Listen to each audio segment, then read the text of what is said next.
Hello អ្នកនរគ្នាវិលមកជួបខ្ញុំទៀតហើយបាទគឺសៃឡា Gaming បាទថ្ងៃនេះខ្ញុំជាថ្ងៃទី2ដែលខ្ញុំបានផុសវីដេអូដែលខ្ញុំបានលេង Minecraft នៅលើ keyboard ហើយថ្ងៃនេះខ្ញុំនឹងមានកម្រងថានឹងទៅដើររកដែកនិងរក diamond តើខ្ញុំនឹងរកដែកបានចំនួនប្រមាណនិង diamond បានចំនួនប្រមាណអ្នកនរគ្នាទស្សនាទាំងអស់គ្នា Go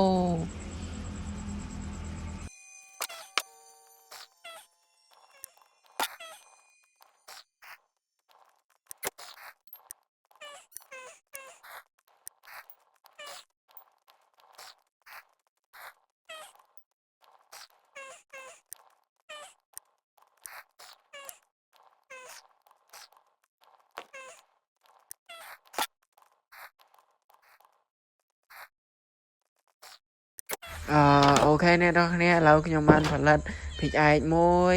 ដាវមួយនិងបថៅមួយសម្រាប់ចូលទៅខែបានហើយដូច្នេះយើងចូលទៅខែទាំងអស់គ្នាបាទអ្នកនរគ្នាឥឡូវគឺយើងបានឃើញដៃចំនួន4ហើយកាប់ដៃចំនួន4នេះបាទកាប់ដៃ4ហើយយើងទៅមុខទៀតចុយងាត់ណាដាក់ភ្លើងមួយសិនចុយអាណាចុយផ្សនេះគេចំឃើញដៃមួយទៀតបាទចុយថ្មីសំណាងមកហើយនេះឃើញដៃមួយទៀតហើយយើងកាប់ដៃ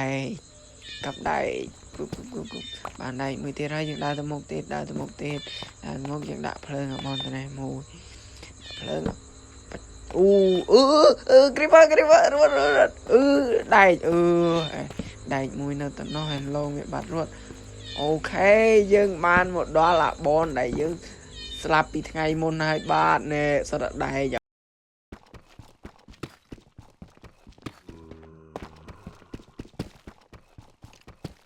បញ្ញាហើយអូយបាទសត្វដែកបាទអូយបាទសត្វដែកដៃម៉ុនអូស៊ូមីឈប់បាយស៊ូមីសិនបាយ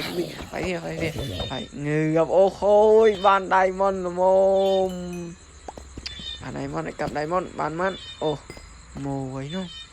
ហើយបានដៃម៉ុនមួយក៏មួយទៅអូខេយើងបានដៃម៉ុនមួយកាប់ទីដាក់ភ្លើងមួយសិនដូចដើរទៅមុខទៀតcreeper បាំងអូខេមួយប្រយ័ត្ន creeper ផ្ទងងាប់ឥឡូវយើងផុតពី creeper ហើយប៉ះសុំងាប់ទៀតបាយអ្នកនរគ្នាវីដេអូខ្ញុំមានតែប៉ុណ្្នឹងទេបាទយើងនឹងជួបគ្នានៅវីដេអូទី3ហើយខ្ញុំទទួលបានដៃចំនួន11និងដៃមិនចំនួន1បាយអ្នកនរគ្នាយើងជួបគ្នានៅថ្ងៃស្អែកជួបគ្នានៅវីដេអូទី3